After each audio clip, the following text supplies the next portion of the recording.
नमस्कार आप सभी को। सीबीएसई बोर्ड क्लास 10th और 12th की इस सीरीज में आपका स्वागत है।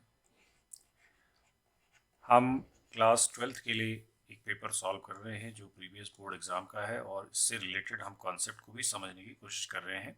जो भी हमारे क्वेश्चंस हैं वो किस कॉन्सेप्ट पर है, कौन सी चीज़ वहाँ पर हम अप्लाई कर रहे हैं, कौन सा फॉर्मूला अप्लाई कर रहे हैं, कौन सा कॉन्सेप्ट अप्लाई कर रहे हैं, ये भी हम साथ में सीखने की कोशिश कर रहे हैं। तो क्लास 12th का हमारा अभी ये पेपर चल रहा है। ये हमारा सीबीएसई बोर्ड का पेपर है, और अब तक हमने हमारी वीडियोस में, पिछली 2 वीडियोस में हमने इसका एमसीक्यू सेक्शन पूरा डिस्कस कर दिया है, और सेक्शन बी और सेक्शन सी के क्वेश्चंस हमने डिस्कस किए हैं। तो आगे कंटिन्यू करते हैं, क्योंकि हम हर क्वेश्चन के साथ में उससे रिलेटेड कॉन्सेप्ट को भी समझने की कोशिश कर रहे हैं। तो आपको ध्यान से देखना है और पेन पेपर लेके ही बैठना है जब भी आप ये क्वेश्चंस को करें। यहाँ पर देखने से चीज़ें समझ में नहीं आएंगी, जब आप साथ में करेंगे तो आपको फिर ये समझ में आएगा किस तरह से होना है। क्योंकि आपके क्वेश्चन पेपर में टोटल 38 क्वेश्चन हैं। इसमें से 1 से 20 आपके एमसीक्यूज, जिनमें 2 एसर्शन रीजनिंग भी हैं। देन 21 to 25 आपके सेक्शन बी के क्वेश्चन हैं। 26 to 31 आपका सेक्शन सी है, जो कि ये 2 मार्क्स का है, ये 3 मार्क्स का है, और ये 1 मार्क है। एंड 32 to 35 ये 4 क्वेश्चन आपका सेक्शन डी जो है ये 5 मार्क्स का है। एंड फाइनली 36 से लेकर 38 3 क्वेश्चंस आपके सेक्शन ई में, जो कि केस बेस्ड क्वेश्चन है, 4 मार्क्स ईच। तो ये पूरा आपका डिटेल है, जिसमें से हम ये तीनों चीज़ें लगभग कर चुके हैं। सी सेक्शन के 1-2 क्वेश्चन हमारे बचे हैं, फिर हम सेक्शन डी में मूव करेंगे। तो बिना टाइम वेस्ट किए हम सीधा क्वेश्चंस पर मूव करते हैं। ये हम डिस्कशन सब कर चुके हैं, इसी पेपर को हम कंटिन्यू कर रहे हैं। तो हम देख रहे हैं कि हम कहाँ तक पहुँच चुके हैं। ये हम यहाँ डिस्कस कर चुके हैं। क्वेश्चन नंबर 29 हम क्वेश्चन देखते हैं क्या इसमें कहा गया है। डिफरेंशियल इक्वेशन का क्वेश्चन है। तो 29 क्वेश्चन में देखें सबसे पहले कि हमको पर्टिकुलर सॉल्यूशन पूछा गया है। एक डिफरेंशियल इक्वेशन को सॉल्व करना है, पर्टिकुलर सॉल्यूशन फाइंड आउट करना है। तो सबसे पहले हमारी इक्वेशन को हम देख लेते हैं। ये है X square D Y by D X minus X Y is equal to X square cos square Y upon 2x। इस तरह से ये हमारी इक्वेशन है, और हमें इसका पर्टिकुलर सॉल्यूशन फाइंड आउट करना है। तो सबसे पहले हमारा क्या काम होता है कि हम चेक करें कि ये किस टाइप की इक्वेशन है। डिफरेंशियल इक्वेशन होमोजीनियस है या फिर लीनियर है। तो सबसे पहले हम D Y by D X निकालने की कोशिश करते हैं। तो D Y by D X X square है, इसको उधर शिफ्ट करते हैं तो X Y plus X square cos square Y upon 2x। Cos के एंगल में y बाई एक्स है, तो आप यहाँ से y और x को सेपरेट भी नहीं कर पाएंगे और इसको लीनियर भी नहीं बना पाएंगे। तो ये जाहिर सी बात है, ये होमोजीनियस से ही होगा। फिर भी हम एक बार पहले D Y by D X की वैल्यू लिख लेते हैं। तो D Y by D X is equal to X square से हम डिवाइड कर रहे हैं, तो X Y upon X square इधर ले जाएंगे, plus X square cos square Y by 2x divided by X square. तो दोनों को अलग अलग हमने एक्स स्क्वायर से डिवाइड कर दिया। तो फर्दर देखें क्या बनता है।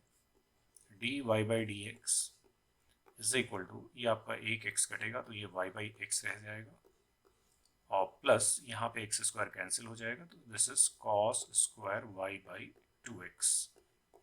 तो ये आपको क्लियर कट दिख रहा है, वाई अपॉन एक्स इसमें है, तो वाई अपॉन एक्स को ही हमें v लेना है। This implies y is equal to V X. This implies D Y by D X, आप डिफ्रेंशिएट भी करते हैं इसे, प्रोडक्ट रूल लगाइए, वी एक्स का 1 हो गया plus X D V upon D x. ये आपका यहाँ पर इस तरह से ये होमोजीनियस से इक्वेशन सॉल्व होना है। अब आपकी इक्वेशन बनती क्या है इसके बाद ये देखना है, क्योंकि ये D Y by D X आपका रिप्लेस हो जाएगा इससे। v plus X D V upon D X is equal to, इधर आपका बचा y अपॉन एक्स जो कि v है, प्लस कॉस स्क्वायर, ये v है y अपॉन एक्स और अपॉन 2 है यहाँ पे, ये ध्यान रखना है इसको। इस तरह से ये आपका इक्वेशन हो गया। यहाँ पे ये v कट कैंसिल हो जाएगा, और उसके बाद ये वेरिएबल सेपरेबल फॉर्म में कन्वर्ट हो जाएगा। देखते हैं क्या लिख सकते हैं। X D V upon D X is equal to cos square v by 2, ये आपके पास आ गया। अब आप वेरिएबल सेपरेबल करेंगे तो ये आएगा 1/cos²v/2 dv is equal to 1/x dx। अब आपने सिंपल इंटीग्रेशन करना है। तो ये आपका sec² है, sec²v/2 integration dv is equal to, ये तो आपका log x हो गया प्लस c। तो sec² का इंटीग्रेशन अब आपको मालूम है क्या होता है, sec² का 10x होता है। Integration of sec² x is sec² dx is 10x। तो 10x जब होता है तो, लेकिन यहाँ पे v/2 है तो आपको ये ध्यान रखना है कि आपने यहाँ पे पहले सब्स्टिट्यूशन लगाया तो v/2 को आपने कुछ लिया होगा t, तो यहाँ से v हो जाएगा 2t और dv हो जाएगा आपका 2dt। तो 2 और बाहर से मल्टीप्लाई होगा, इतना आपने यहाँ पर समझना है। जब v/2 होता तो 2 से मल्टीप्लाई, तो यहाँ पे हो जाएगा 210 v/2 sec² का 10x हो गया 10v/2 is equal to log x plus c। तो ये तो आपका सोल्यूशन हो गया, बट आपको पर्टिकुलर सोल्यूशन चाहिए तो आपको देखना पड़ेगा वैल्यूज क्या हैं x और y की। x की वैल्यू 1 है और y की वैल्यू π/2 है, तो ये दोनों वैल्यू यहाँ पे हम सब्स्टिट्यूट करते हैं। x की वैल्यू है 1, y is π/2। Now put these values to get the value of c। तो यहाँ पे 210 v की जगह पहले आप y/x लिख लेंगे तो y/2x है is equal to log x plus c है। अब हम वैल्यूज डालते हैं, तो जब वैल्यूज हम इसमें सब्स्टिट्यूट करेंगे तो ये आ जाएगा 210, y की जगह आपने π/2 लिखना है, नीचे भी 2 है तो ये 2 × 2 हो जाएगा, x की वैल्यू 1 है तो ये π/4 हो गया is equal to log 1 plus c। तो 10 π/4 1 होता है तो 2 × 1 इज इक्वल टू, ये 0 होता है is equal to c। This implies c is equal to 2। तो c की वैल्यू आपकी 2 आ गई। फाइनली जो आपका देयरफॉर जो रिक्वायर्ड सॉल्यूशन है वो यहाँ से अब आप लिखना शुरू करिए। 210 y/2x is equal to log x plus 2. This is the finally particular solution of this differential equation. इस तरह से हमारी ये differential equation सॉल्व हो गई। तो ये हमारा एक क्वेश्चन जो है डिफरेंशियल इक्वेशन का यहाँ पर इस तरह से सॉल्व हो गया।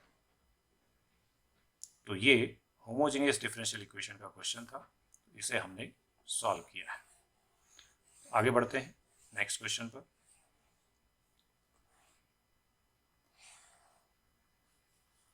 तो ये क्वेश्चन हमारा हो गया कंप्लीट। अब देखिए आपका जो नेक्स्ट क्वेश्चन है वो लीनियर प्रोग्रामिंग का क्वेश्चन है। इसको थोड़ा ध्यान से हम लोग करेंगे क्योंकि ये क्वेश्चन कंपलसरी आपके एग्जाम में पूछा जाना है। तो इसको हम कैसे करेंगे ये अभी देखते हैं। तो ये आपका 30th क्वेश्चन है जो कि 3 मार्क्स का ही क्वेश्चन है। Solve the following linear programming problem graphically आपने इसे सॉल्व करना है। और ये आपका मैक्सिमाइज करने का क्वेश्चन है। 500x, तो आपका जो ऑब्जेक्टिव फंक्शन है z वो है 500x प्लस 300y। लेकिन आपको मेन देखना होता है कंस्ट्रेंट्स को, आपको जिनको प्लॉट करना है। तो इन सारे कंस्ट्रेंट्स को हम प्लॉट करेंगे। तो ये क्वेश्चन के लिए हमें ग्राफ प्लॉट करना पड़ेगा इन सारे पहले जितने भी हमारे पास ये कंस्ट्रेंट्स हैं इन सब के लिए। तो जैसे हम इसका ग्राफ प्लॉट करेंगे तो फिर हम देख पाएंगे कि क्या हमारे पास कॉर्नर पॉइंट्स आते हैं और उसके बाद हम इसे करेंगे। तो सबसे पहले हम यहाँ पे एक सिस्टम बना लेते हैं जिसमें हम इनको प्लॉट करेंगे सारे पॉइंट्स को। ये इस तरह से ये हम ले लेते हैं। क्योंकि हमारे पास x ग्रेटर देन और y भी ग्रेटर देन इक्वल टू 0 है तो आपको यहाँ पे ज़्यादा ये ग्राफ पेपर में करना है वैसे तो क्वेश्चन आप यहाँ पे ये इस तरह से हमने ले लिया इसको। ये हमारा x एक्सिस हो गया और ये हमारा y एक्सिस हो गया। तो मेन तो ग्राफ बनाना ही है, तो ग्राफ कैसे प्लॉट करेंगे वो देख लेते हैं एक एक करके। तो ये सबसे पहली इक्वेशन है x plus 2y is equal to 12। तो इसे प्लॉट करने के लिए आप एक छोटी सी टेबल बनाएंगे। x और y की वैल्यूज लिखेंगे। अगर आपने इसमें x को 0 लिया तो y आपको 6 मिलेगा और अगर y को 0 लिया तो x आपको 12 मिलेगा।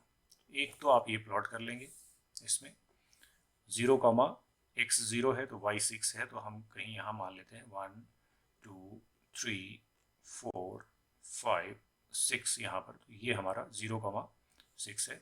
12,0 अब आप देखिए, हम इसमें 2 का भी ले सकते हैं वैसे पॉइंट्स, क्योंकि आपके अगर बड़े पॉइंट्स आएंगे तो आपको दिक्कत ना हो प्लॉट करने में, तो हम 2 का भी स्केल ले सकते हैं। तो मैं यहाँ पे ऐसा करता हूँ, 2 का स्केल ले लेता हूँ। ये 2 है, ये 4 है, 6 है, 8 है, 10 है और ये 12 है। तो इसी तरह से ऊपर भी कर लेते हैं, 2 4 6 8 10 12। तो अब हमारे पास 0,6 तो यहीं पर मिल जाएगा, तो ये हमारा ये पॉइंट हो गया और 12,0 ये पॉइंट हो गया। तो पहली लाइन हमारी ये प्लॉट हो जाएगी, इसको हम प्लॉट भी कर देते हैं। इसको हम यहाँ से 6 से प्लॉट करेंगे और ये 12 तक। तो फर्स्ट लाइन हमारी ये हो गई, ये ध्यान रखना हमने, तो ये हमारी फर्स्ट लाइन हो, ठीक है। तो ये हमारा यहाँ पे हम लिख सकते हैं, चाहे तो यहाँ पे लिख दें, आप इस लाइन को मार्क कर दें ताकि आपको पता रहे कौन सी लाइन है। ये x plus 2y is equal to 12 आपने प्लॉट कर दिया। अब आते हैं दूसरी लाइन पे, दूसरी लाइन को देखते हैं। ये है 2x plus y is equal to 12। इसे जब आप प्लॉट करेंगे तो इसको भी देखिए टेबल बना के, ये x है, ये y है। वैल्यूज अगर आप डालेंगे, x 0 करेंगे तो y 12 होगा, और अगर y 0 करेंगे तो x जो है 6 होगा। तो 0,12, तो इसमें 0,12 यानी यहाँ पे पॉइंट मिल रहा है पहला, और दूसरा पॉइंट 6,0 वो यहाँ पे मिलने वाला है। तो इस लाइन को भी हम प्लॉट कर देते हैं। तो ये हमारा यहाँ से इसको हम प्लॉट कर देंगे, ये 0,12 और फिर 0,12 यहाँ से शुरू करना है, यहाँ से ये 6,0। तो ये अब आपका दूसरी लाइन हो गई जो ये यहाँ से प्लॉट हो गई। तो इसको भी हम मार्क कर देते हैं, इसमें हम लिख देते हैं, ये है हमारी this is 2x plus y is equal to 12। ये लाइन दूसरी हो गई। तो दूसरा कंस्टेंट भी प्लॉट हो गया। अब आते हैं तीसरे कंस्टेंट पे। तीसरा कंस्टेंट क्या है देखते हैं। तीसरा कंस्टेंट है 4x plus 5y is equal to 20। तो इसको प्लॉट करेंगे तो एक टेबल बना लेते हैं यहाँ पे, इसके लिए भी ये x और ये y वैल्यूज डालते हैं।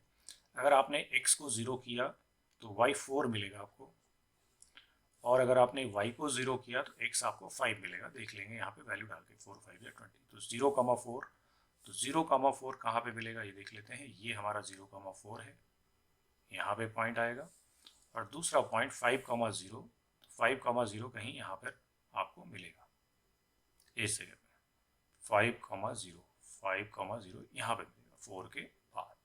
तो ये दो पॉइंट हैं, इनको भी हम ज्वाइन करेंगे। तो इसको हम यूज करते हैं, ब्लैक कलर से ज्वाइन करते हैं। तो ये हमारे पास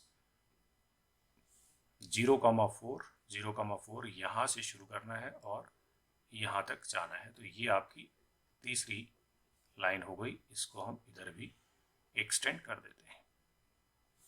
तो ये हमारे पास, ये हमारा तीसरा कंस्टेंट हो गया, जो कि ये है हमारा। इसको हम यहाँ पे लिख देते हैं, this is 4x plus 5y is equal to 20। हमने प्लॉट कर दिया। अब हमें रीजन शेड करना होता है।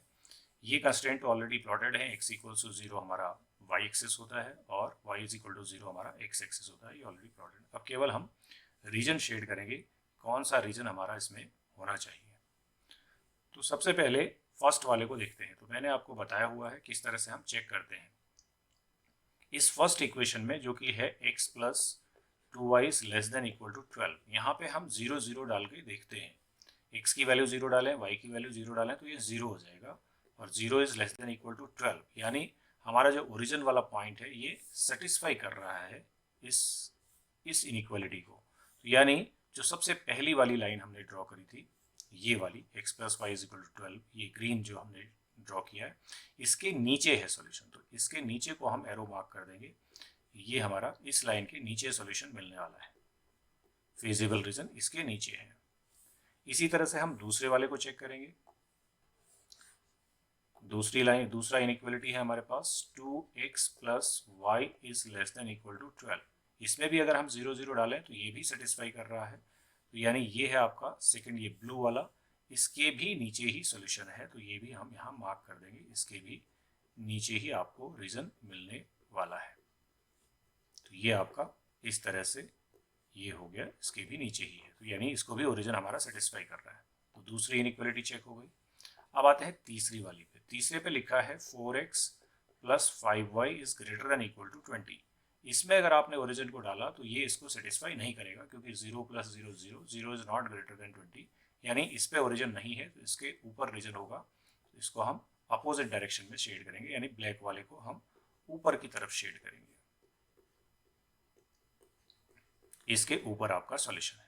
बाकी आपको ये पता है कि एक्स एक्सिस के ऊपर है, यानी इसके ऊपर है, और इसके राइट साइड में है, यानी पॉजिटिव साइड में ही है। तो फाइनली जो आपके पास कंप्लीट रीजन मिलता है वो है ये वाला रीजन।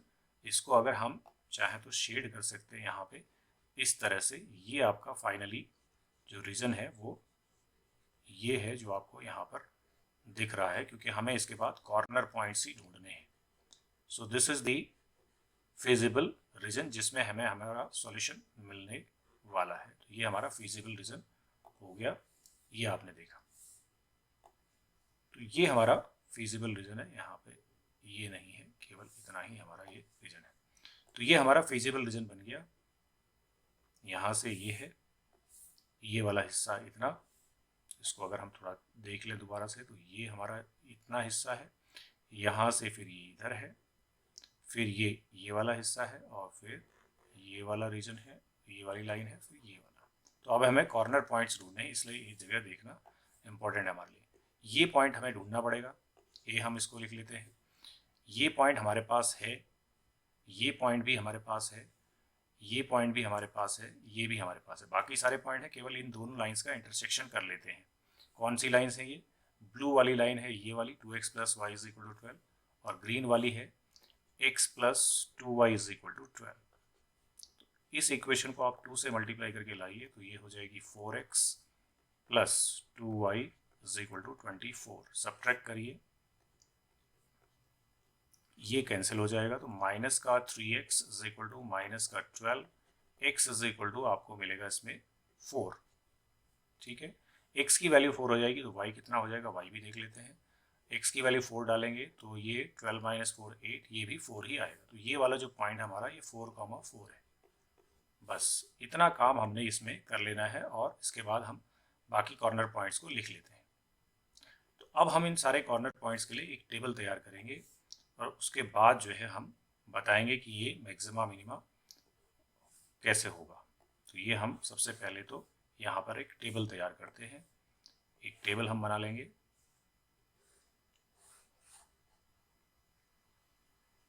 ये हमारी टेबल है।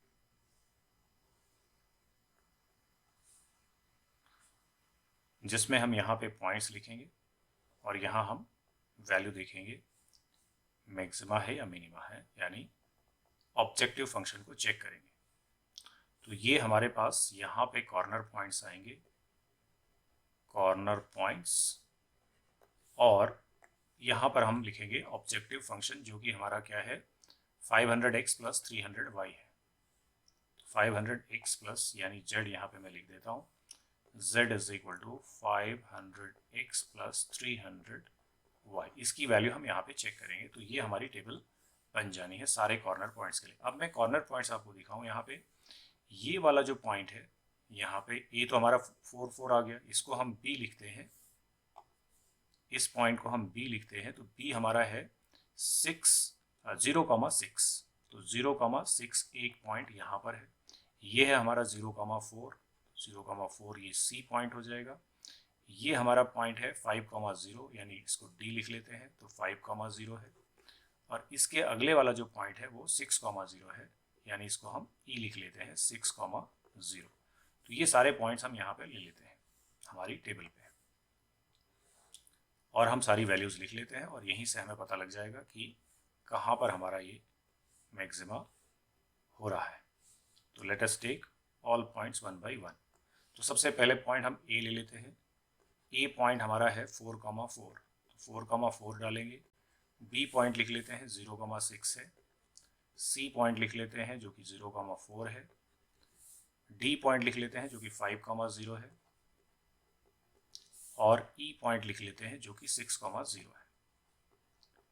ये सारी वैल्यूज हम इसमें डाल के देखते हैं। 4,4 डालेंगे इसमें तो 5 4 जा 20, 2000 ये है, 3 4 जा 12, तो ये 3200 आ रहा है। 0 डालेंगे और 6 डालेंगे तो 6 3 जा केवल 1800 मिलेगा। 4 डालेंगे तो 4 3 जा केवल 1200 मिलेगा क्योंकि x 0 है। 5,0 करेंगे तो 5 5 जा 25 मिलेगा, अब दूसरा 0 है। 6,0 करेंगे तो 6 5 जा 30 यानी 3000 मिलेगा। तो क्लियर कट हमको दिख रहा है इस ग्राफ में कि हमें इस जगह पर यानी ये जो है यहाँ पर मैक्सिमाइज हो रहा है, तो मैक्सिमम वैल्यू मिल रही है, मैक्सिमम यहाँ पर मिल रही है जो कि 3200 है। तो हम लिखेंगे देयरफॉर, अब आपसे मैक्सिमाइज करने को कहा गया, तो maximum at x equals to 4, y is equals to 4। तो ये अब आपका देखिए क्वेश्चन वापस देख लीजिए तो आपको मैक्सिमा मिल गया कि इस लीनियर प्रोग्रामिंग प्रॉब्लम को हमें मैक्सिमाइज कर दिया। मैक्सिमाइज किस पॉइंट पे हुआ? 4,4 पे, जो कि हमें 3200 मिल रहा है। इस तरह से ही हमारा 3 मार्क का क्वेश्चन जो है वो सॉल्व होता है। तो ये हमारा एलपी का क्वेश्चन है, तो ये कंपलसरी क्वेश्चन आता ही है, तो इसको आपने इस तरह से करना है। आगे बढ़ते हैं, ये क्वेश्चन हमारा सॉल्व हो गया। So let me erase this, move to the next question. अब हम आ जाते हैं क्वेश्चन नंबर 31। अभी हमारा ये 31 क्वेश्चन जो है लास्ट क्वेश्चन है 3 मार्क्स का। क्वेश्चन नंबर 31 देखते हैं क्या इसमें कहा गया है। ये प्रोबेबिलिटी का क्वेश्चन आ गया हमारे पास। प्रोबेबिलिटी ई नॉट की प्रोबेबिलिटी आपकी 0.6 है, तो और E and F 2 independent events हैं, ये भी ध्यान रखना है। तो पी नॉट ई दिया है तो पी ई निकल जाएगा जो कि 1 माइनस 0.6 होगा यानी 0.4 हो जाएगा। तो पी ई तो हमें पता चल गया, नॉट दिया है। तो इसके अलावा हमें दिया है P E union F is equal to 0.6। अब पी ई यूनियन एफ का जो फॉर्मूला है वो आप यहाँ पे लगाएंगे। पी ई यूनियन एफ होता है P E plus P F minus P E intersection F. तो ये आपका फॉर्मूला है जो आप सेट्स में पढ़ चुके हैं। ये फॉर्मूला हम प्रोबेबिलिटी में यूज़ करते हैं इस तरह से। इसमें अब हम वैल्यूज़ डाल देंगे। यहाँ पे हम लिखेंगे 0.6 is equal to P E हमारे पास है 0.4 प्लस पी एफ हमें मालूम नहीं है, माइनस ये जो पी इंटरसेक्शन, ये देखिए अब आपको यहाँ पे बता देता हूँ, जब भी इंडिपेंडेंट इवेंट होंगे तो ये प्रोडक्ट रूल जो है हमारा P A into P B हो जाता है। ये आपको यहाँ पे मालूम होना चाहिए, इसको यहाँ पे आप अप्लाई करेंगे तो ये हो जाएगा P E into P F. ऐसा इसलिए लिख पाए हैं क्योंकि यहाँ पे लिखा हुआ है कि ये जो इवेंट है ये इंडिपेंडेंट है। तो हम इस 0.4 को इधर शिफ्ट करेंगे तो ये 0.2 हो जाएगा is equal to P F minus P E तो मालूम ही है हमें, पी ई 0.4 है तो 0.4 मल्टीप्लाइड बाई पी एफ, ये हमारे पास आ जाएगा। तो 0.2 is equal to P F आप कॉमन ले लीजिए, बचा 1 माइनस 0.4, तो ये हो गया पी एफ इंटू 1 माइनस 0.04 का मतलब है 0.6। यहाँ से आपको पी एफ की वैल्यू मिल गई है। तो पी एफ की वैल्यू देख लीजिए क्या है, यहाँ से P F is equal to आ जाएगा 0.2 divided by 0.6 that is 2/6 that is 1/3। तो पी एफ आपको यहाँ से 1/3 मिल गया और पी ई आपके पास ऑलरेडी है। पी तो आप शुरू में ही निकाल चुके हैं जो कि ये है 0.4 यानी 4/10। तो मैं वापस यहाँ पे पी ई को भी लिख देता हूँ 0.4 दैट इज 4/10 दैट इज 2/5। तो दोनों वैल्यूज अब आपके पास पी ई पी एफ आ गए हैं। अब पूछा क्या है क्वेश्चन में वो देख लेते हैं। देखिए आपके क्वेश्चन में आपसे पूछा है ई नॉट यूनियन एफ नॉट। तो यहाँ आपको ये चीज़ें मालूम होनी चाहिए। ई नॉट यूनियन एफ नॉट मतलब ये होता है नाइदर ई नॉर एफ, ऐसा पूछ रहा है। तो नाइदर ई नॉर एफ का मतलब है 1 minus P E intersection F. तो इसको आप ऐसे निकालेंगे, तो 1 minus P E intersection F करेंगे तो ये आपको आसानी से मिल जाएगा। तो 1 minus P E intersection F का मतलब है P E into P F, क्योंकि इंडिपेंडेंट इवेंट है तो आप सीधे यहाँ पे वैल्यूज डाल दीजिए। 1 माइनस पी ई है हमारे पास 2/5 और पी एफ है हमारे पास 1/3, तो ये हो गया 1 माइनस 2/15, दैट इज 13/15। तो ये अब आपका फाइनली आंसर हो गया इस क्वेश्चन का। तो इस तरह से प्रोबेबिलिटी का क्वेश्चन भी आपको करना है। तो नाइदर नॉर के लिए आप ये फॉर्मूला यूज करेंगे और एक फॉर्मूला ये और एक इंडिपेंडेंट के लिए ये, तो इसमें 2-3 फॉर्मूले भी आपको मिल गए हैं जो आप याद रखेंगे तो आपको बाकी क्वेश्चंस में ये हेल्प करेंगे। चलिए आगे बढ़ते हैं। तो ये हमारा सेक्शन सी का 31 क्वेश्चन यानी सेक्शन सी का आखिरी क्वेश्चन था, तो ये अब आपने देख लिया। आगे बढ़े, अब हम सीधे सेक्शन डी पे पहुंच गए हैं क्योंकि हमारा 32 से सेक्शन डी शुरू हो जाता है। तो सबसे पहले हम 32 क्वेश्चन देखते हैं जो कि हमारा डिटर्मिनेंट मैट्रिक्स जो यूनिट है हमारी अलजेब्रा यूनिट, उससे ये क्वेश्चन हमारे पास है। तो ये सिंपल क्वेश्चन दिया हुआ है आपको, ये क्वेश्चन मैं आपको इस तरह का कई बार करा चुका हूँ। फिर हम इसको देखते हैं कैसे हम इसको आसानी से करेंगे। तो 32 क्वेश्चन में आप शुरू करेंगे। सबसे पहले आपको इस ए का इन्वर्स फाइंड आउट करना है। तो ए क्या है आपके पास वो लिख लेते हैं। ये है 1 -2 0, 2 -1 -1, 0 -2 1। इसका डिटर्मिनेंट सबसे पहले निकालना होता है क्योंकि नॉन सिंगुलर होना चाहिए। डिटर्मिनेंट निकालिए। डिटर्मिनेंट निकालने का सिंपल तरीका है प्लस माइनस प्लस। फर्स्ट आपका 1 है, 1 इंटू इस कॉलम को छोड़ेंगे, इस फर्स्ट रो को छोड़ेंगे, तो -1 से 1 को मल्टीप्लाई किया इन दोनों को, -1 मिलेगा। फिर इन दोनों को मल्टीप्लाई किया तो 2 हो जाएगा, लेकिन साइन माइनस का है तो माइनस आ जाएगा। पहले प्लस होगा फिर वापस माइनस हो जाएगा। दूसरा वाला ऑलरेडी माइनस में होता है, यहाँ भी माइनस है तो ये +2 हो गया, +2 ये फर्स्ट रो और सेकंड कॉलम, तो 2 1 जा 2 -0 तो ये 2 ही रहेगा। इसी तरह से आखिरी वाला तो 0 ही है तो ये 0 हो गया, इसको लिखना नहीं। तो डिटर्मिनेंट आपके पास आ गया -3 + 4, -3 + 4 दिख रहा है यहाँ पे, -3 है और ये +4 है जो कि हो गया 1। तो डिटर्मिनेंट आपके पास 1 आ गया।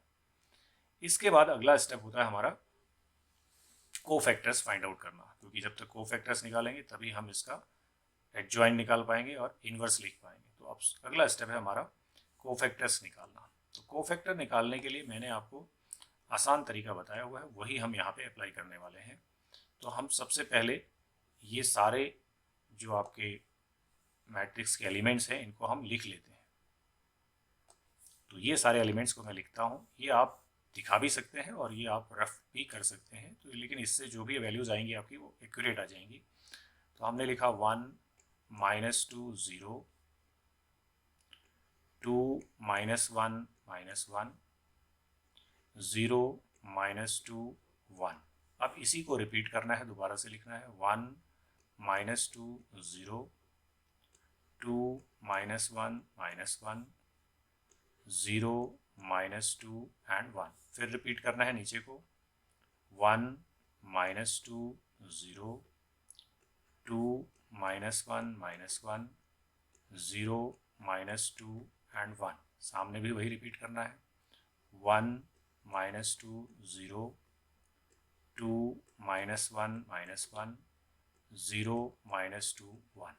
तो ये जब आपने इस तरह से रिपीट कर दिया तो इसके बाद आप एक यहाँ पे मैंने कहा है कि एक स्क्वायर ग्रिड आप तैयार करेंगे, उसके अंदर से जो वैल्यूज़ मिलेंगी वो आपको लिखनी होती है।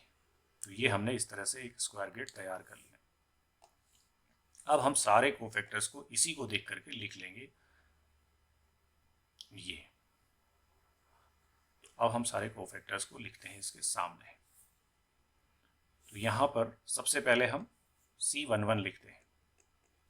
तो C11 कैसे निकालेंगे आप, यहाँ से देखना है आपने, इसको इससे मल्टीप्लाई करना है और इसको इससे मल्टीप्लाई करना है। ये आपको ऐसे दिखाते हैं, ये और ये। तो -1 इंटू -1 हुआ और फिर सब्ट्रैक्ट करना है। तो ये मैं लिख देता हूँ यहाँ पे -1 और ये 2 1 जा 2 प्लस हो जाएगा, माइनस माइनस प्लस, फिर एक माइनस साइन भी है तो -2। तो ये आपको माइनस का 3 मिला। इसी तरह से C12 लिखेंगे, 12 ये है तो ये 0, -2 तो ये माइनस का 2 मिल गया। 13 लिखेंगे, -4 और ये फिर 0 है तो ये माइनस का 4 हो गया। C21 लिखेंगे तो यहाँ नीचे आ जाएंगे, ये 0 है, माइनस माइनस प्लस तो ये प्लस का 2 मिलेगा आपको क्योंकि पहला वाला 0 हो गया। C22 लिखेंगे, वो यहाँ से मिलेगा, 1 1 जा फिर ये 0 है। C23 लिखेंगे, ये 0 है, माइनस ये प्लस का 2 हो जाएगा क्योंकि ये आपका ऑलरेडी माइनस साइन भी है। इसी तरह से C31 लिखेंगे, तीसरे पे आ जाएंगे, ये तो ये +2 हो जाएगा, फिर ये 0 है तो ये 2 ही आएगा। C32 लिखेंगे, ये 0 है और ये -1 यानी +1 हो जाएगा। और C33 फाइनली लिखेंगे, वो यहाँ से मिलेगा -1 ये है और यहाँ से +4 मिलेगा क्योंकि ऑलरेडी माइनस है, तो -1 +4 तो ये 3 मिलेगा। इस तरह से आपके सारे कोफैक्टर्स तैयार हो गए। जैसे ही कोफैक्टर मिलेंगे तो आपको एडजॉइंट लिखना होता है, एडजॉइंट ऑफ ए लिख लेते हैं। आपको बताया हुआ एडजॉइंट जब लिखना है तो आप ट्रांसपोज करके लिखते हैं, मतलब आपको जो कोफैक्टर्स हैं सीधे रो में जाने चाहिए, वो अब आप कॉलम में लिखेंगे, तो इसी ऑर्डर में लिख लेते हैं। तो यहाँ से -3, ये -3 है, -2 है, -4 है, -3 -2 -4, ये रो में जाने चाहिए थे वैसे, लेकिन हमने चूंकि ट्रांसपोज कर लिया है तो हम यहाँ लिख ले रहे हैं इसको, ठीक है। फिर 2 1 2 2 2 3, तो ये जो 2 पहला वाला लेटर है ये रो बताता है, तो हम रो को कॉलम में ले आ रहे हैं, तो 2 1 2 यहाँ हो जाएगा 2 1 2, और तीसरा 2 1 3 2 1 3, तो हमने ट्रांसपोज करके ले लिया है, एडजॉइंट हमारा हो गया। इसके बाद हमें पहला क्वेश्चन का आंसर मिल गया जो कि ए इनवर्स पूछा है, तो A inverse is equal to होता है formula adjoint of A divided by determinant of A. तो डिटर्मिनेंट इस क्वेश्चन में हमने निकाल दिया था जो कि हमारा 1 ही है, तो कोई फर्क पड़ने वाला है नहीं, एज इट इज ये आपका आ जाएगा 1 से डिवाइड करने पे। तो ये हमारे पास हो गया -3 2 2 -2 1 1 -4 2 3, तो यही हमारा ए इनवर्स हो गया। तो एक पार्ट का आंसर तो ये हमारा इस क्वेश्चन का सॉल्व हो गया। अब हमें सॉल्व करना है इक्वेशंस को इस इनवर्स का यूज करके। तो सबसे पहले हम हमारी इक्वेशंस को लिख लेते हैं। इक्वेशंस क्या है वो देख लेते हैं, फिर हम इनको मैट्रिक्स फॉर्म में लिखेंगे। तो ये हमारी इक्वेशन है x - 2y = 10, पहली इक्वेशन। दूसरी इक्वेशन है 2x - y - z = 8, और तीसरी है -2y + z = 7। अब मैं इस इक्वेशन को मैट्रिक्स फॉर्म में लेके चलता हूँ। तो ये देखो मैट्रिक्स फॉर्म का मतलब होता है हमें ax = b टाइप इक्वेशन लिखनी होती है। तो अब इसमें a वाला हिस्सा जो है वो केवल कोफिशिएंट्स का होता है, तो वो हम पहले लिख लेंगे। देखिए इसमें x 1 है, y के साथ -2 है, z है नहीं तो z 0 हो गया। दूसरा देखें 2 - 1 -1 है, 2 - 1 -1। तीसरा में 0 x नहीं है, -2 और 1, और इंटू एक्स वाई जेड ऐसे लिखते हैं, x y z = b, यानी 10 8 एंड 7। तो ये अब आपका मैट्रिक्स फॉर्म में ये इक्वेशंस को हमने लिख दिया। अब हम देखेंगे कि हमारा a क्या है, जो ये a वही है जो हमारे क्वेश्चन में शुरू में दिया था या कुछ और, तो ये आपको यहाँ से चेक करना है। तो जब आप इसे देखेंगे तो 1 - 2 0, 1 - 2 0 बिल्कुल मैच कर रहा है। देखिए 2 - 1 -1 ये भी मैच कर रहा है। तीसरी रो को देखें तो 0 - 2 1, यानी जो शुरू में आपको ए दिया था जिसका इन्वर्स आप निकाल चुके हैं वो यही है, ये हमें दिख रहा है यहाँ पे। इस इक्वेशन को सॉल्व करने के लिए मैट्रिक्स इक्वेशन को हमारे सिंपल सा काम करना होता है, x y z = यानी यहाँ पर से समझा देता हूँ, x = a इनवर्स b करना है। ए इनवर्स हम निकाल चुके हैं, b से मल्टीप्लाई करना है। तो ए इनवर्स हमारे पास ये है -3 2 2 -2 1 1 -4 2 3 multiplied by b, that is 10 8 and 7। अब केवल आपको मैट्रिक्स मल्टीप्लिकेशन करना है तो आपको आंसर मिल जाएगा। तो x y z इधर लिखेंगे, इज इक्वल टू, इधर हम मैट्रिक्स मल्टीप्लिकेशन करेंगे। मैट्रिक्स मल्टीप्लिकेशन का सिंपल रूल है, रो वर्सेस कॉलम मल्टीप्लाई होते हैं। तो हम मल्टीप्लाई कर लें, -30, 2 से 8 को किया 16, 2 से 7 को किया 14, पहली रो हो गई। दूसरी रो को लेते हैं, इस रो को लेते हैं, तो -20 और ये 1 है, 1 8 8 +8 एंड +7। तीसरी लेते हैं -40, फिर 2 8 16 एंड 3 7 21। फर्दर इसको सिंप्लीफाई कर लेते हैं, तो ये हमारे पास कितना बचता है देखते हैं। -30 है, 16 और 14, तो ये तो 0 ही आ गया, ठीक है। 30 है, 30 प्लस का 30 माइनस, तो पहला तो एलिमेंट 0 हो गया। दूसरा देखते हैं, 8 और 7 है 15, 15 और -20 ये है -5। दूसरे में देखें 16 और 21, 16 और 21 आप ऐड करेंगे तो 37 मिलेगा, ये है -3। तो ये बताता है आपको कि x तो 0 होना चाहिए, y को -5 होना चाहिए और z को -3 होना चाहिए। लेकिन मैंने आपको एक तरीका बताया हुआ कि जब भी आप x, y, z की वैल्यूज़ निकालें तो किसी न किसी इक्वेशन में उसको टेस्ट करके चेक कर लें। तो हमारे पास ये इक्वेशंस हैं, हम किसी एक में डाल के देखते हैं। इसी इक्वेशन में देखते हैं ये वाली, तो यहाँ पे x 0 है, -2 इंटू वाई है मेरा -5, तो ये -2 -5 यानी 10, यानी बिल्कुल सही है। तो मेरी वैल्यूज़ करेक्ट हैं, यहाँ से मुझे पता चल जाता है। इस तरह से हमारा मैट्रिक्स का जो फर्स्ट वाला पार्ट है क्वेश्चन, वो हमारा सॉल्व हुआ। तो कैसे हम डिटर्मिनेंट निकालेंगे, कोफैक्टर निकालेंगे और उसके बाद इन्वर्स निकालेंगे एडजॉइंट के साथ में, और फिर इक्वेशन को सॉल्व करेंगे। तो ये पूरा एक क्वेश्चन है जो कि 5 मार्क्स का क्वेश्चन आपके लिए आया हुआ है। तो ये हमारा एक क्वेश्चन कंप्लीट हो गया। चलिए आगे बढ़ते हैं, देखते हैं कि इसके दूसरे पार्ट में भी एक क्वेश्चन पूछा गया है। तो ये चॉइस में आपको मिला हुआ है, तो चॉइस में दूसरा पार्ट क्या है वो भी हम डिस्कस करते हैं। So let me take to the B part of this question, ये हम हटा देते हैं। अब हम इसका बी पार्ट देखते हैं कि बी में हमसे क्या पूछा गया है। ये हमारा इस क्वेश्चन का बी पार्ट है। ये आ जाते हैं यहाँ पर, ए गिवन है और ए इनवर्स गिवन है, find the value of a + x - b + y। ये थोड़ा अलग तरह का क्वेश्चन है। तो आपको ए भी गिवन है और ए इनवर्स भी गिवन है, और हमें मालूम है कि a इंटू ए इनवर्स जो है हमेशा i होता है।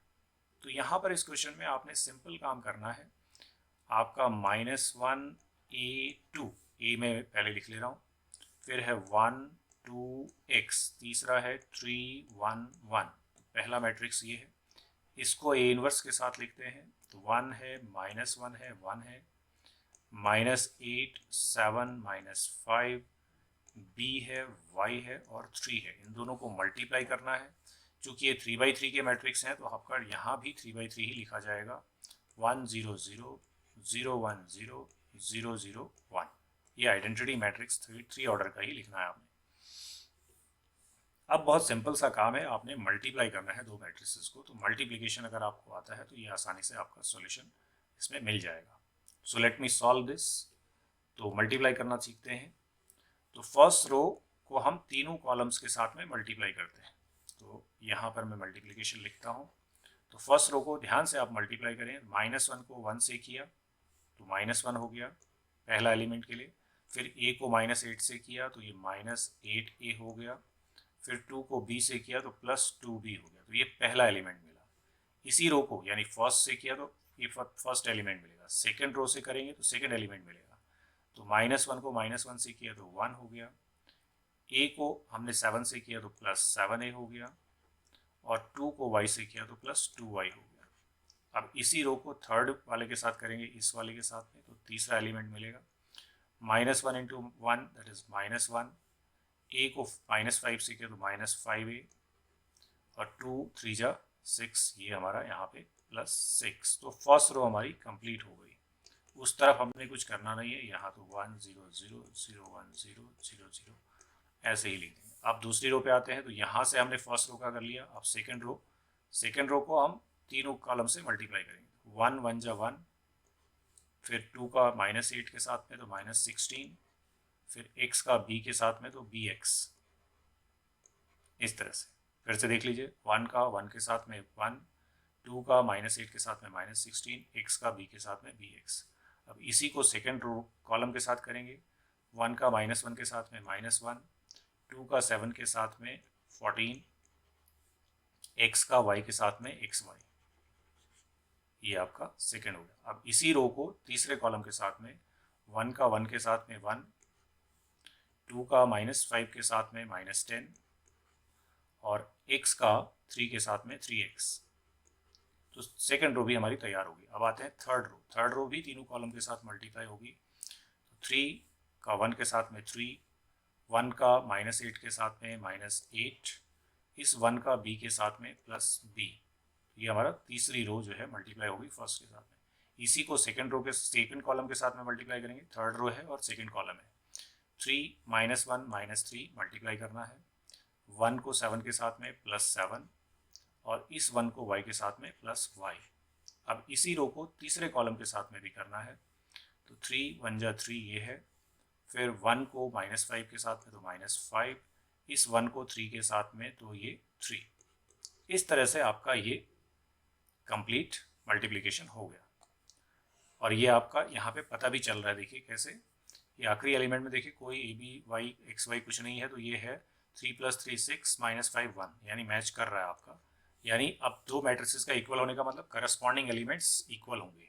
इसका ये फर्स्ट एलिमेंट यहाँ के फर्स्ट एलिमेंट के इक्वल होगा, सेकेंड एलिमेंट यही सेकेंड के साथ में। तो अब हम उनको लेते हैं जिसमें हमसे कुछ वैल्यू मिल जाएंगे हमको। देखिए ये वाला किसके बराबर होगा, इस 0 के इक्वल, यानी 3 - 8 + b = 0 होना चाहिए, -5 + b = 0 होना चाहिए। इसका मतलब b की वैल्यू हमको मिल गई यहाँ से 5, तो b मिल गया।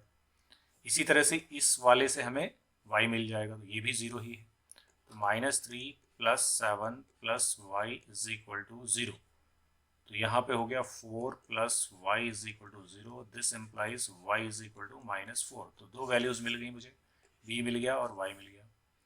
अब हम a और x को ढूंढते हैं। तो ये यहाँ पर देखिए ये वाली जो वैल्यू है 1 - 10 + 3x, ये भी 0 है, तो इससे हमें x मिल जाने वाला है। 1 - 10 + 3x = 0, -9 + 3x = 0। 9 इधर शिफ्ट होगा, 3 से डिवाइड होगा, तो x आपको मिल जाएगा 3। x भी मिल गया, y भी मिल गया, b भी मिल गया। अब बच गया a की वैल्यू हमें इससे मिल जाएगी। ये देखिए ये वाला भी 0 है, तो यहाँ से हम a निकाल लेते हैं। तो यहाँ पर हम लिख लेते हैं इसको, यस, -1 - 5a + 6 = 0।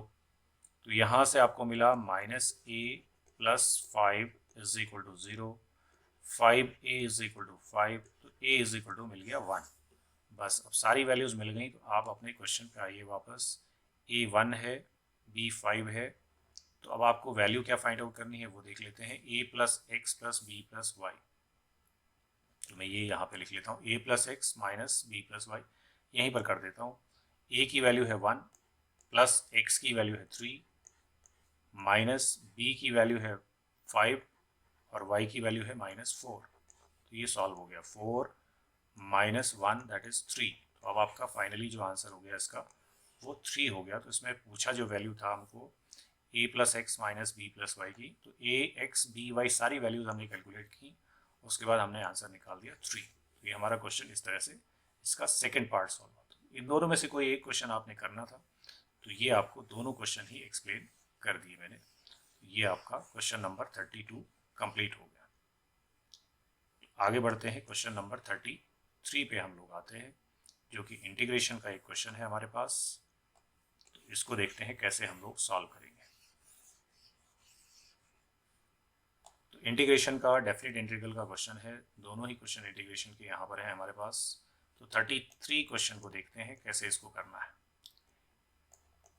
I = है इंटीग्रेशन 0 to π/4 और यहाँ पे है sin x + cos x upon 9 + 16 sin 2x। Integration में ध्यान रखना है हमने कि हम इस तरह के क्वेश्चन को करने के लिए कुछ ऐसा सपोज करें कि जिससे हम इसको हटा पाएँ और फिर कोई हम फॉर्मूला अप्लाई कर पाएँ।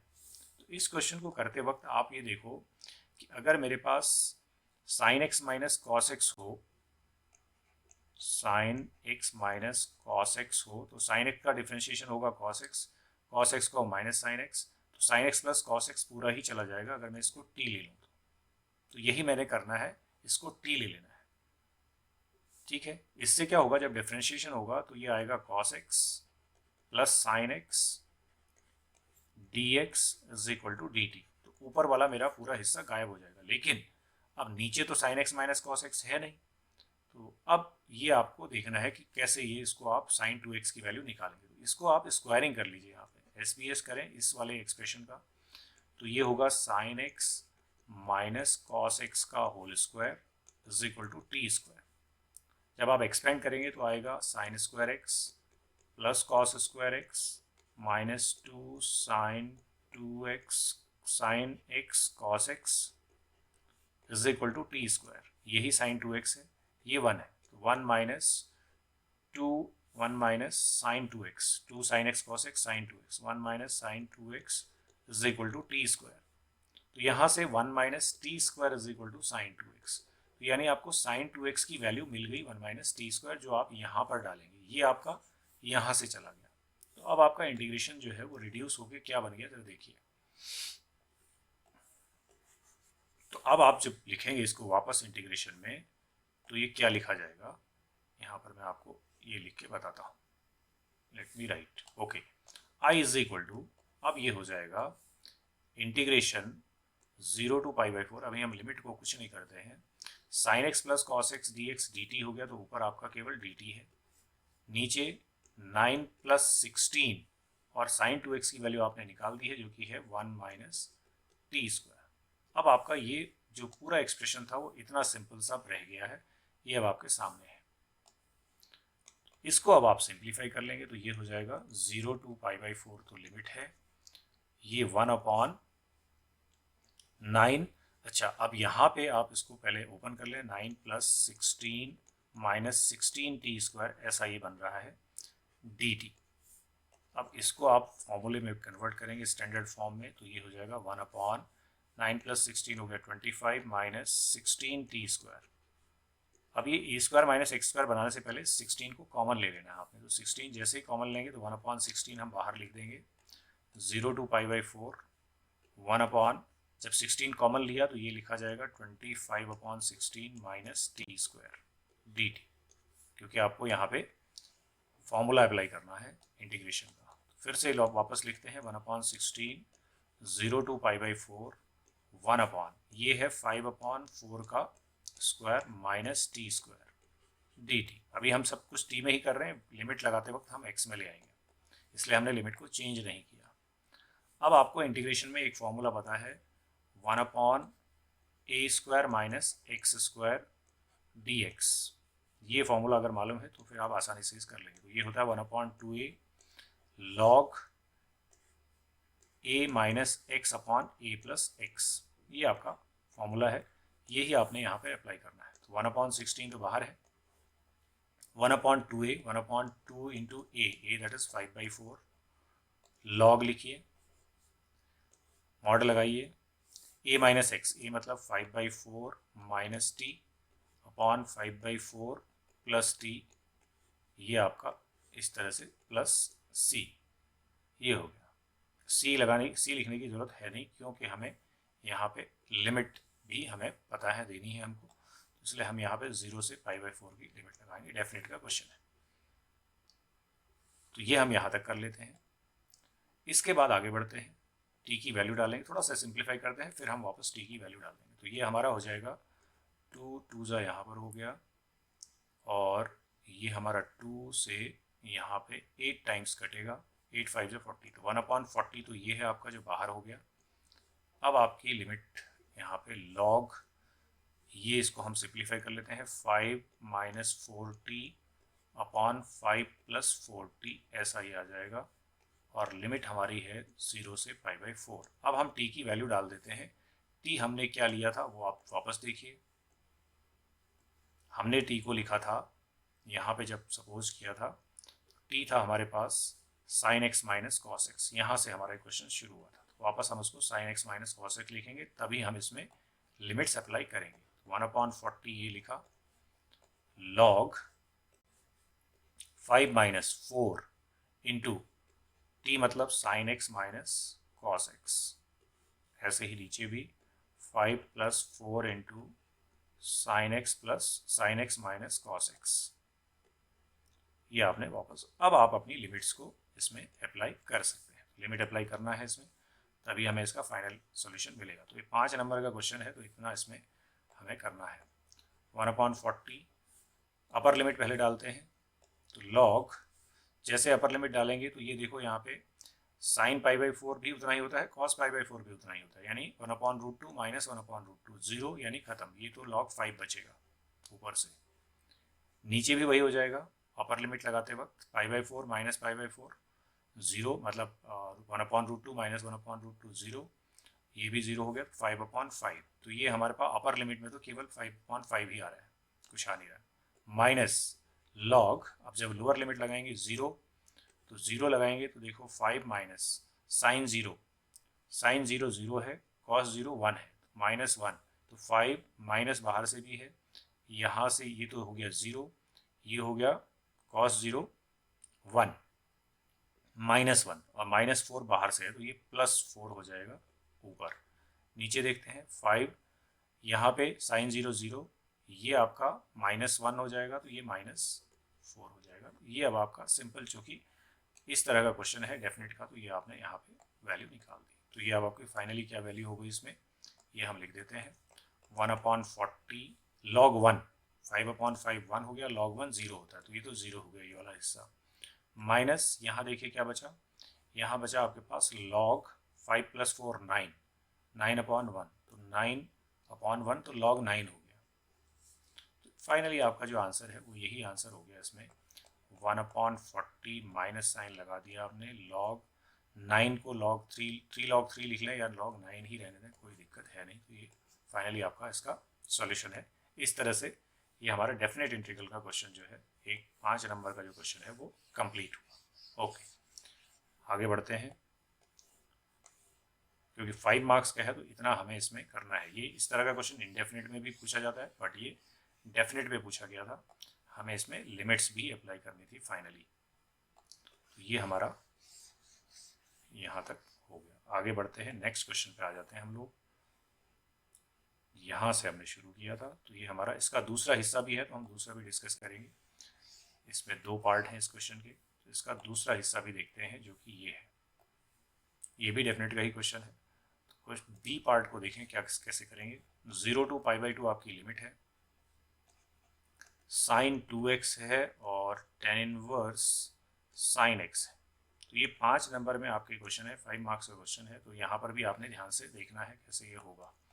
इसको हम लिख लेते हैं 0 to π/2 2 sin x cos x and tan inverse sin x। तो इसको पहले छोटा करना पड़ेगा, क्योंकि अभी बहुत बड़े फॉर्म में है, तो इसको यहाँ से आप छोटा कर लेंगे। इज इक्वल टू, अब इसमें देखिए आप, अगर आपने sin x को t लिया, लेना ही पड़ेगा क्योंकि tan के साथ में tan इनवर्स sin x है, तो sin x को हमने t ले लिया तो क्या होगा, डिफ्रेंशिएट करेंगे तो cos x dx is equal to dt। तो अब आपका cos x भी जाएगा और dx भी जाएगा, उसकी जगह हमारा dt हो जाएगा, और ये 2 बाहर लिख देंगे। तो अब आपका जो i बचेगा वो होगा 0 to π/2, ये 2 बाहर लिख दिया हमने, sin x तो ऑलरेडी t है, इंटू tan इनवर्स t और dt। तो अब आपका सिंपल जरा बन गया, जो अभी तक बड़ा था वो आपका छोटा हो गया। अब आप इसमें देखें कि ये एल्जेब्रिक फंक्शन है और ये इन्वर्स ट्रिग्नोमेट्रिक फंक्शन है। मैंने आपको रूल बताया हुआ है, नॉर्मली ये फॉलो हो जाता है, ILATE। इन्वर्स फंक्शन हमेशा फर्स्ट फंक्शन बनता है, उसके बाद बाकी ये logarithmic function, algebraic function, trigonometric and exponential. Algebraic function आपका सेकंड होगा, तो ये आपका सेकंड होगा, ये आपका फर्स्ट होगा। और इसमें बाई पार्ट हम लगा देंगे, इंटीग्रल बाई पार्ट। तो लगाइए बाई पार्ट, ये 2 बाहर लिख लेते हैं। क्या होता है फर्स्ट फंक्शन मतलब tan inverse t into integration of second, यानी t का इंटीग्रेशन dt लिख दिया, minus integration of differentiation of first का डिफरेंशिएशन, तो tan इनवर्स t का जो डिफरेंशिएशन है वो 1/1 + t² होगा, into integration of second, t का इंटीग्रेशन करना है तो ये होगा t²/2। ये आपके पास dt, और लिमिट चल रही है आपकी 0 से π/2। तो ये हमने यहाँ पे इसमें इंटीग्रल बाय पार्ट लगा दिया है, ये आपका इंटीग्रल बाय पार्ट लग गया। ठीक है, फर्स्ट फंक्शन लिखना है, इंटीग्रेशन ऑफ सेकंड करना है, integration of differentiation of first, integration of second, ये आपको याद रखना है by part. 2 tan inverse T into T का तो टी स्क्वायर बाई 2 हो गया, तो ये तो कंप्लीट ही हो गया, माइनस अब ये इंटीग्रेशन में क्या बचा है इसको देखिए, इसमें से 1/2 बाहर कर देते हैं, ये बचा है T square upon 1 plus T square D T, और ये आपका 0 to π/2 लिमिट है। तो यहाँ पे आपको +1 -1 करना पड़ेगा, तब जाकर के ये होगा। अलग अलग लिख लेते हैं तो सिंपल हो जाएगा। 2 को भी हम अंदर ले जाते हैं, तो 2 को अंदर ले जाएंगे तो ये होगा हमारे पास t square into tan inverse t, तो पहला वाला टर्म हो गया, माइनस इस 2 से ये 2 कैंसिल हो जाएगा, तो ये माइनस, यहाँ पर इंटीग्रेशन के अंदर मैंने कहा आपसे कि हम +1 -1 करेंगे, हमने +1 कर लिया और -1 भी कर लिया, अलग अलग कर देंगे तो ये हो जाएगा integration of 1 plus T square upon 1 plus T square minus 1 upon 1 plus T square into D T, और ये लिमिट आपकी अब पूरे के लिए आप लिखिए 0 to π/2। तो लिमिट्स का भी ध्यान रखना है क्योंकि डेफिनेट इंटीग्रल में लिमिट्स आपकी होती हैं कहाँ से कहाँ तक है।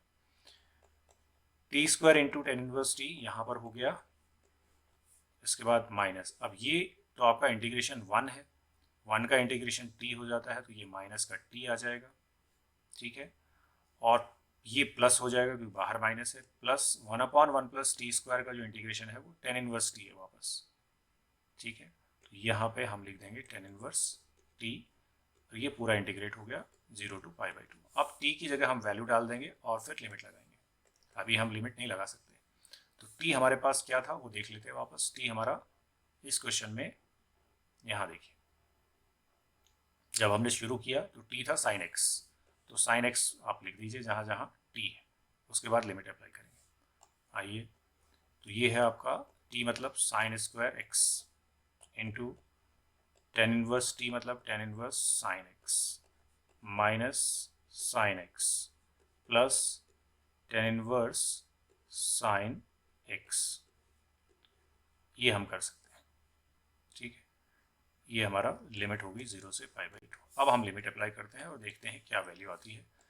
ये अपर लिमिट पहले लगाते हैं π/2, तो π/2 साइन पे π/2 करेंगे, साइन 90, साइन 0 0 होता है, साइन π/2 1 होता है, तो ये 1 हो जाएगा, और यहाँ पे देखेंगे तो साइन π/2 करेंगे तो 1 होगा, tan इनवर्स 1 मतलब π/4, ये π/4 आ गया, माइनस ये फिर वापस आपका 1 हो गया, और ये प्लस π/4 ही आ गया, tan इनवर्स 1 आएगा π/4, ये तो हो गई आपकी upper limit, minus lower limit लगाइए, साइन 0 0 होता है तो ये पूरा 0 हो जाएगा, ये भी 0 हो जाएगा, और साइन 0 0 तो tan इनवर्स 0 वो भी 0 ही हो जाएगा, तो ये आपका पूरा यहाँ से 0 आ जाएगा, दूसरे में आना नहीं कुछ, तो ये फाइनली आपकी जो वैल्यू है वो आ जाएगी π/4 प्लस π/4 यानी π/2 हो जाएगा और -1 हो जाएगा, ये आपका फाइनली आंसर हो जाएगा।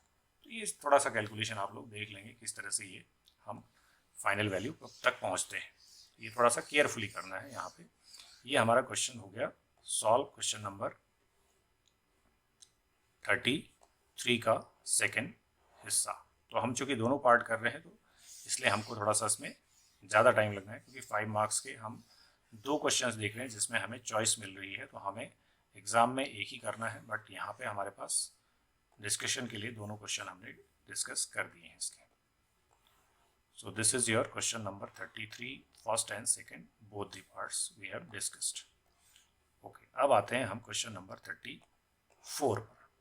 34 और 35 क्वेश्चन अब हमारे पास सिंगल सिंगल हैं, क्योंकि हमने ऑप्शनल वाले क्वेश्चन दोनों ही, इंटरनल चॉइस वाले दोनों क्वेश्चन डिस्कस कर दिए। 34 क्वेश्चन देख लेते हैं क्विकली।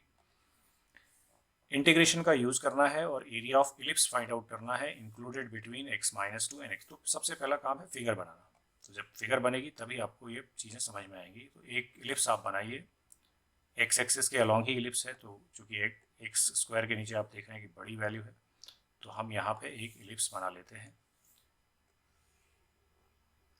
फिर हम इसका एरिया देखेंगे। तो ये इलिप्स कुछ इस तरह का ही है,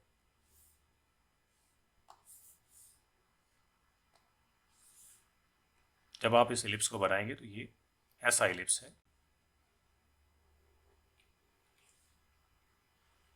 तो ये एलिप्स आप बना लें पहले, एक रफ फिगर आपको बनाना होता है जब भी इस तरह का क्वेश्चन आए। तो ये हमने एक रफ फिगर इसका बना लिया। तो ये हमारा एलिप्स है। अब इसके अलावा क्या बोला गया है ये देखिए, इसके अलावा बोला गया आपको दो लाइन x इक्वल्स टू -2 कहीं यहाँ पर होगी लाइन, इसको हम प्लॉट कर लेते हैं x इक्वल्स टू -2। तो -2 मतलब y एक्सिस के पैरेलल ये लाइन है, यहाँ पर मान लेते हैं इसको इस जगह पे। और इसी तरह से एक x इक्वल्स टू 2 है जो कि कहीं यहाँ पर होगी इतनी डिस्टेंस पे। अब ये थोड़ा चीज़ें देखते हैं क्या क्या हम यहाँ पर लिखेंगे, वो मैं आपको बताता हूँ। देखिए यहाँ पे इस एलिप्स को अगर आप कंपेयर करेंगे तो एक्स स्क्वायर अपॉन 4 स्क्वायर है क्योंकि 16 है, और ये वाई स्क्वायर अपॉन 2 स्क्वायर है, यानी इसके जो वर्टिसेस हैं वो ये आपको पता है, ये 4,0 है और ये -4,0 है क्योंकि मेजर एक्सिस आपका ये पूरा ट्वाइस है यानी 8 है, और यहाँ पे आपका ये है। तो हमें ये पूरे रीजन का एरिया बताना है, ये हमारा यहाँ पे ओरिजिन है। तो यहाँ पे हमारा -2 पॉइंट है और यहाँ पे हमारा 2 पॉइंट है, ये हमारा ओरिजिन है। तो इस पूरे रीजन का एरिया हमसे इसमें पूछा गया है। तो ये हमारा फाइंड आउट करना है हमने इस रीजन को। ये जो मैंने आपके लिए यहाँ पे शेड किया हुआ है, ये पूरा रीजन हमको इस एलिप्स का बताना है कि इसका एरिया कितना होगा। तो ये 4 हिस्से हैं इस एलिप्स के, आप देख रहे हैं यहाँ पे। तो किसी एक का निकालेंगे तो उसको 4 से मल्टीप्लाई कर देंगे तो बहुत सिंपल से ये क्वेश्चन हमारा सॉल्व हो जाएगा। तो ये इस तरह से हमको इस पूरे रीजन का एरिया चाहिए। तो यहाँ पे मैं आपको बता देता हूँ किस तरह से हम करेंगे। तो हम सिंपल जो है यहाँ से इस वाले हिस्से को यहाँ से यहाँ तक का एरिया, किसी एक रीजन का एरिया निकाल के उसको 4 से मल्टीप्लाई कर देंगे। तो मेरी स्ट्रिप जो है मैं यहाँ पे एक बना देता हूँ, ये dx की स्ट्रिप बना दी मैंने यहाँ पे विड्थ की। तो इसका एरिया मैं निकालूंगा, उसको 4 से मल्टीप्लाई करूँगा। तो क्या लिखूंगा जरा देखते हैं। So what we will write, अब एक काम और करेंगे, हम यहाँ से इस फंक्शन से y की वैल्यू निकाल लेंगे, तभी हम ये कर पाएंगे आगे। तो पहले हम y ही निकाल लेते हैं। X square upon 16 plus Y square upon 4 is equal to 1 है। तो Y square upon 4 is equal to हो जाएगा 1 minus x square upon 16। LCM लीजिए यहाँ पे, तो 16 माइनस एक्स स्क्वायर अपॉन 16, 4 को उधर भेजते हैं तो Y square is equal to 16 minus x square upon 16 into 4। तो 4 से ये कट गया 4 टाइम्स। अब आप स्क्वायर रूट भी कर लें साथ ही, तो y आपको मिल गया यहाँ से square root of 16 minus x square upon 2। ये हमें चाहिए y, क्योंकि बिना इसके हम यहाँ पे इंटीग्रेशन में कर नहीं पाएंगे। तो y निकल गया। तो अब हम एरिया लिखते हैं। तो एरिया इंटीग्रेशन का यूज़ करना है, तो area is equal to 4 times integration, limit कहाँ से कहाँ तक, 0 से 2 तक, 0 से 2 और y dx, ये आपने लिख लेना है और y की वैल्यू डालनी है और इसको सॉल्व कर देना है। तो लेट मी सॉल्व दिस, इसको हम सॉल्व कर लेते हैं। ये हमारा यहाँ पे हम इसको लिखते हैं और इसको सॉल्व कर लेते हैं। तो y हमने निकाल दिया है। अब हम लिखेंगे 4 टाइम्स, y की वैल्यू है क्या, इंटीग्रेशन 0 to 2, y की जगह लिखना है square root of 16 minus x square upon 2, यानी उस 2 को हम बाहर कर देते हैं, dx। अब यहाँ पे आपको सिंपल सा फॉर्मूला अप्लाई करना है। ये 2 आपका कट गया तो आपके पास बचा 2 times 0 to 2 square root 16 minus x square, बल्कि इसको हम 16 भी नहीं लिखेंगे तो हम क्या लिख देंगे, इसको 4 का स्क्वायर लिख देंगे। तो आपको ये समझ में आएगा कि क्या हम यहाँ पे फॉर्मूला लगाने वाले हैं। इस जगह पे हम इंटीग्रेशन का एक फॉर्मूला यूज़ करेंगे। तो ये फॉर्मूला हमारे पास है कि integration of A square minus x square अगर हमारे पास है तो ये फॉर्मूला होता है, यहाँ पे लिख लेते हैं इसको, x/2 root a square minus x square plus A square by 2 sine inverse x upon a. तो यही हम यहाँ पे अप्लाई कर देंगे। तो ये हमारे पास है 2 और ये आ जाएगा bracket x/2 root 16 minus x square, ये हो गया, plus A square by 2 that is 4 square यानी 16/2 sine inverse x upon A की जगह आपको 4 मिलने वाला है। तो ये हो गया 0 to 2 आपकी लिमिट हो गई। अब केवल आपको लिमिट्स अप्लाई करनी है और ये आपका सॉल्व हो जाएगा। तो लिमिट्स अप्लाई कर देते हैं।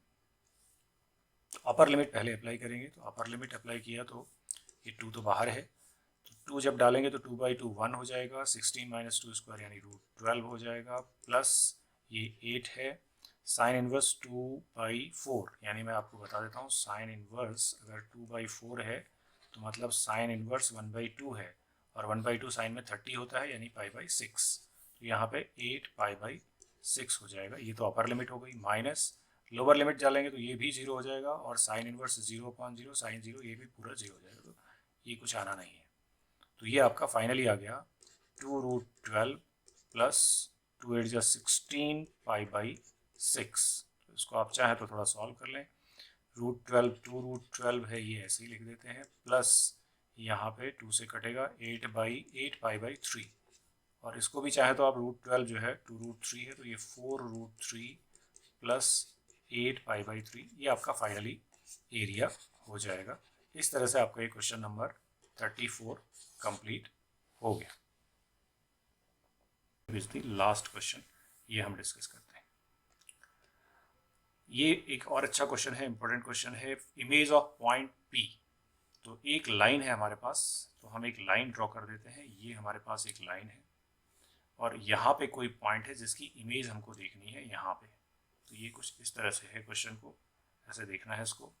यहाँ पे हमारे पास लाइन है जिसकी इक्वेशन मेरे पास है। इस लाइन की इक्वेशन क्या है? x/1 y-1/2 and z-2/3। ये लाइन की इक्वेशन मेरे पास है इस लाइन की। यहाँ पे कोई पॉइंट है P जो कि है image of point P x, y, z। ये पॉइंट x, y, z है, नहीं मालूम है। इमेज आपको दे रखी है यानी यहाँ पे P' जो कि है 107। इतना आपको पास इंफॉर्मेशन है। ये चूँकि परपेंडिकुलर ही होता है यहाँ पे जब इमेज बन रही है। तो हमें पूछा है कि ये x, y, z क्या होना चाहिए, तो ये पॉइंट हमें ढूंढना है। ये क्वेश्चन सिंपल क्वेश्चन है, बट इसको कैसे करेंगे जरा देखते हैं। सबसे पहले हम क्या करते हैं, इस लाइन में ये वाला पॉइंट ढूंढ लेते हैं। तो हमारे पास लाइन की जो इक्वेशन है वो x - 0/1 y - 1/2 z - 2/3। तो इसको हम लेमडा के इक्वल करेंगे। तो यहाँ से हमारे पास x आ जाएगा। x आ जाएगा कितना? लेमडा। y कितना आ जाएगा? 2 लेमडा प्लस 1, और z मिल जाएगा हमको कितना? 3 लेमडा प्लस 2। तो यहाँ से x, y, z मिल गया, यानी ये पॉइंट आपको मिल गया। तो ये पॉइंट है lambda, 2 lambda plus 1 and 3 lambda plus 2। So this is the point. तो ये दो पॉइंट हमको, ये पॉइंट ऑलरेडी हमारे पास है, ये पॉइंट हमें मिल गया। अब आपको ये देखना है कि ये और ये जो पॉइंट है इन दोनों से हमें ये 1,0,7 है। यहाँ पे आपका जो पॉइंट है, मैं इसको दोबारा से लिख देता हूँ। ये जो हमारा पॉइंट है यहाँ पे, इसको हम दोबारा लिखते हैं। This point is 1,0,7। ये हमें दे रखा है। तो इसका और इसका जो ये वेक्टर मिलेगा हमको, यानी यहाँ पे अगर मैं इसको O मान लूँ तो OP' जो वेक्टर है वो उस लाइन के परपेंडिकुलर है। यही कॉन्सेप्ट हमने यूज करना है यहाँ पे इसको सॉल्व करते हुए। तो जब इसको आप सॉल्व करते हुए इस कॉन्सेप्ट को यूज करेंगे तो हम यहाँ पे आ जाते हैं। OP वेक्टर OP' हम देखते हैं कि इसके DRs क्या होंगे, डायरेक्शन रेशियोज क्या होंगे OP' के। तो DRs हो जाएंगे, आप सब्ट्रैक्ट कर लें। लेमडा -1, लेमडा से 1 सब्ट्रैक्ट हो जाएगा। 2 लेमडा प्लस 1 माइनस 0, और ये है 3 लेमडा प्लस 2 माइनस 7। और यू कैन से कि lambda -1, 2 lambda plus 1, 3 lambda minus 5। ये आ गए हमारे इस OP' के DRs। अब लिखेंगे since this OP' is perpendicular to line L। ये L लाइन है मेरी, L के परपेंडिकुलर है। L का जो जिस लाइन का, यानी L मतलब इस लाइन का जो पैरेलल वेक्टर है वो है हमारे पास B। B क्या है? I cap plus 2J cap plus 3K cap. और OP आपको वेक्टर क्या मिला? OP' वेक्टर भी हम लिख देते हैं। OP' वेक्टर हो गया lambda -1 I cap plus 2 lambda plus 1 J cap plus 3 lambda minus 5 K cap. और हमें ये पता है कि जब हम ये इमेज फाइंड आउट कर रहे हैं तो ये परपेंडिकुलर होंगे, क्योंकि इमेज बन रही है परपेंडिकुलर फूट पे, फिर उसके बाद परपेंडिकुलर। तो बी जो है परपेंडिकुलर है किसके, B is perpendicular to O P dash, तो डॉट प्रोडक्ट जीरो होगा। तो इन दोनों का डॉट प्रोडक्ट जीरो कर देते हैं, यानी B dot O P dash is equal to zero. तो इस डॉट प्रोडक्ट को हम देखते हैं करके कितना आता है। ये 1 को हम मल्टीप्लाई करेंगे तो 1 into lambda minus 1 plus 2 into ये 2 है तो 2 into 2 lambda plus 1 plus 3 into ये है 3 lambda minus 5 is equal to zero. इसको हम सॉल्व कर लेते हैं। लेमडा माइनस 1 प्लस 2 टू जा 4 lambda plus 2 plus 9 lambda minus 15 is equal to zero. 1 4 1 5 5 और 9 14 लेमडा, तो 14 लेमडा ये है माइनस 1 प्लस 2 प्लस 1 और minus 14 is equal to zero. तो लेमडा आपको यहाँ से मिल जाता है 1। तो लेमडा की वैल्यू मिल गई। जैसे ही लेमडा मिलेगा तो आपको अपना एक्स वाई जेड जो पॉइंट है लेमडा 1 आ गया। अब आगे बढ़ते हैं हम लोग। जैसे ही लेमडा मिला तो हमें पॉइंट मिल गया हमारा। अब इस जगह पे हम वापस आ जाते हैं। ये हम सब कर चुके हैं तो इसको हम इरेज कर सकते हैं और फिर हम यहाँ पे वापस लिखते हैं। ओके, तो लेमडा हमें मिल गया तो हमें हमारा पॉइंट मिल गया ओ। ओ पॉइंट हो जाएगा हमारा, लेमडा 1 है तो 1,3,5 ये हमें मिल गया। ये पॉइंट अब हमारा 1 3 5 हो जाएगा। ये आपने समझना है, ये पॉइंट निकाल लिया। अब हमें चाहिए कौन सा पॉइंट, हमें चाहिए एक्स वाई जेड। अब ये पॉइंट जो है यहाँ पे इसको समझना है कि ये वाला जो पॉइंट है इसका और इसका मिड पॉइंट है। तो मिड पॉइंट का फॉर्मूला लगाएंगे कैसे, ये इसका एक्स कोऑर्डिनेट, इसका वाई कोऑर्डिनेट, मतलब एक्स कोऑर्डिनेट, इसका एक्स पी का एक्स कोऑर्डिनेट और पी डैश का एक्स कोऑर्डिनेट। तो plus x1 plus x2 upon 2 is equal to इसका एक्स कोऑर्डिनेट यानी 1। This implies x is equal to आपको मिला 2 1 जा 2 माइनस 1 1, तो x हो गया हमारा 1। तो x की वैल्यू आ गई। सिमिलरली हम y के लिए अप्लाई कर सकते हैं। ये y प्लस 0 यानी y plus 0 divide by 2 is equal to इसका y कोऑर्डिनेट यानी 3। तो ये कोऑर्डिनेट ज्योमेट्री का सीधा फॉर्मूला यूज करें तो 3 2 6, तो y आ गया हमारे पास 6। इसी तरह से हम z के लिए कर सकते हैं। z प्लस 7, यहाँ पर 7 है, अपॉन 2 इज इक्वल टू यहाँ पे हमारे पास 5 है। तो z की वैल्यू आ जाएगी 5 2 10 माइनस 7 3। तो इसलिए हमारे पास जो एक्स वाई जेड आ गए वो आ गए 1 3 एंड 3। तो ये हमारा रिक्वायर्ड पॉइंट हो गया, 1 आ गया, 163 वाई हमारे पास 6 आए, 1 6 एंड 3। 163 हमारा रिक्वायर्ड पॉइंट है जो कि एक्स वाई जेड होना चाहिए। तो इस तरह से हमारा ये क्वेश्चन, इमेज वाला क्वेश्चन जो कि बहुत ही फ्रीक्वेंट क्वेश्चन है, आपसे पूछा जाता है, वो हम कर सकते हैं सॉल्व। तो ये हमारा सेक्शन डी भी कंप्लीट हो गया। तो अब हमारे पास जो नेक्स्ट वीडियो होगी उसमें हम केस स्टडीज़ को डिस्कस करेंगे और देखेंगे किस तरह से हम उन क्वेश्चंस को सॉल्व करते हैं। ये हमारे तीनों सेक्शंस हमारे कंप्लीट हो गए। अगर आपने अभी पिछली वीडियोस नहीं देखी हैं तो आप सेक्शन ए से शुरू करें ज़रूर, एमसीक्यूज करें, फिर पार्ट सेक्शन बी, फिर सेक्शन सी और फिर सेक्शन डी, यहाँ तक कंप्लीट करें। अब हमारे पास 12 मार्क्स के क्वेश्चंस बच गए हैं। जो 12 मार्क्स आपके केस स्टडीज़ हैं, 3 केस स्टडीज़। तो 3 केस स्टडीज़ के क्वेश्चंस को हम डिस्कस करेंगे जो कि कुल मिला के वेटेज रखते हैं 12 मार्क्स का हमारी नेक्स्ट वीडियो में। तो इस तरह से हमारा ये पूरा पेपर कंप्लीट होगा हमारी नेक्स्ट वीडियो में। तो मिलते हैं नेक्स्ट वीडियो में, तब तक के लिए नमस्कार।